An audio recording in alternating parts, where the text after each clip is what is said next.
Good. How are you? Doing well, sir. Thank you. First off, is Rondo active tonight? Yes, sir. Okay. And what will the starting lineup be, if I may ask? Reggie Jackson, Paul George, Luke Kennard, Marcus Morris, and Zubac. All right. During this homestand, you guys have the second lowest three-point frequency allowed. And obviously, there are still things you want to work on defensively. But how happy are you with the effort to run shooters off the line? Very pleased with our effort. When you want to give up mid-range twos, contested twos, but you also want to take away the three. And I think we've really done a good job. Like I said, Dan Craig and Roy Rogers and Brendan O'Connor, defensively, trying to make sure we got better after the break. And I think, we've really been putting in the work. Those guys have really been, doing a good job. And, our players, they found their foundation defensively. And I think every single night, if we have a great foundation and also having a defensive mindset, with the guys we have defensively, we should be really good. Thank you. Thanks. We'll go next to Law. Hey, Ty, how are you feeling this Sunday? Good. How are you? I'm doing good, man. So we're at the end of this marathon of a homestand that you guys have been on, and obviously we did not get to see Serge Ibaka come back at all. It's been 4 weeks since he first hurt his back, and I just want to know if there were plans to have him join you for this upcoming road trip, and if you learned anything about what kind of back issue that Serge is dealing with over the last 4 weeks. I appreciate the question, Love, but I usually don't get involved in the injury part. Like, when guys are ready to come back, they do. I just know that, Serge won't be on the trip. He won't be on this next trip, and he's going to be back rehabbing, but I'm not really sure, because I'm not – if they tell me what was wrong with his back, I probably wouldn't understand it anyway. So I kind of stay away from that, but I can tell you that he won't be on the trip. Thanks. Next, we will go to Sabrina. Hey, Ty.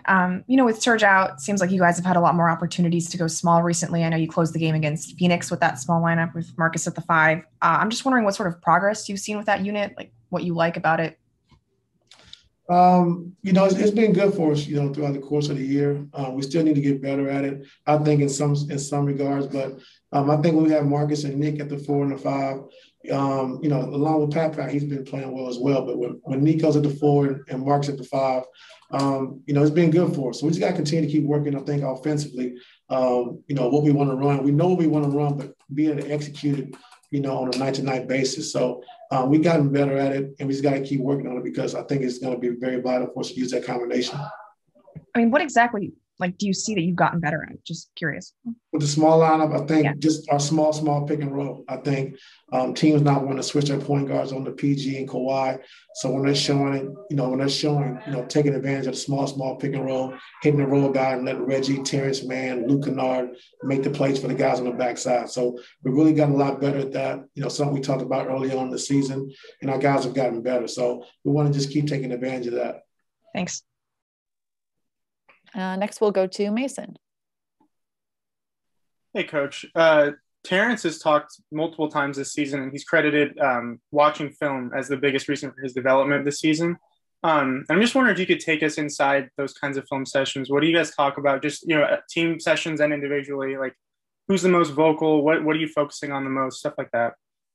We do the defense. Dan Craig, he handles that side of the basketball. And like I say, he's done a phenomenal job. And offensively, I handle that side of the basketball when we're showing film. I think his personal film guy, Shawn, who's done a great job of just, improving Terrence's shot, doing a great job of just, showing him what we want as a team, and as a coaching staff. And Terrence has picked it up, so be able to just, like I said, hold guys accountable when we're not moving the basketball, when we're not making the extra pass, we're not making the right play. And then defensively, when we're making mistakes, Dan Craig, be able to hold those guys accountable as well. So it's been good. Like I said, Terrence has really improved, and Shawn has done a great job with him. Appreciate it. Next to Cam. Hey, good evening, Coach. I got a question unrelated to tonight's game. The NBA TV, they're airing a documentary on the 1996 draft. Outside of the 1998 draft, which is the most memorable draft to you? LeBron's draft. 2003, that would be it? That's 3. I didn't know if it was 3 or 4, but 2003. Okay, that's what I wanted. Thanks, Coach. Yeah, yes, sir. Thanks, Cam. Next to Farbad. Hey, Coach. Firstly, did you get any good rest for Friday and Saturday?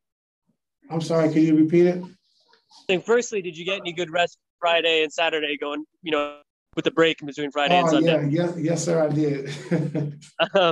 It's good to hear. Secondly, is we're about I'd say 75% way done with the season, and we've seen some crazy things. Whether it's you guys going on a 41-4 run, the Celtics going on a 31-3 run today against the Nuggets.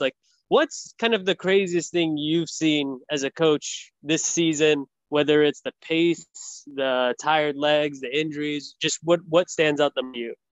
The craziest game? This just seems like such a weird season. I feel like with how shortened it is.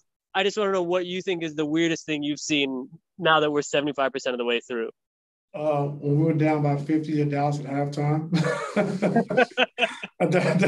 that might have been the craziest. I don't think you ever see that ever again. That might have been the craziest thing I've seen all year. It has to be for sure. Thanks, Coach. Yes, sir. Next to Kahari. Hey, what's going on, Coach? You had mentioned that guys are being held accountable. How are guys accepting that and taking that in? Do they appreciate being held accountable? Man, it's been great. The guys have been great. They understand it's not personal. It's just something for us to get better. And what we see as coaches and what we expect and what we need. And these guys have been phenomenal. So it's not what we're holding guys accountable. You're cussing guys out and going crazy. It's just showing them on film, what we need to get better at, where they need to be offensively and defensively. The guys are open, be able to make the next pass, and then just showing, situations where 2 or 3 minute lapse where we're not moving the basketball, we get stagnant, and then teams go on a 10-2 run or 10-1 run, so they can just kind of see the momentum of the game and the flow of the game. And when we end up getting ourselves in trouble. So, guys have been great. They want to know, they want to learn. And like I said, we have a phenomenal group.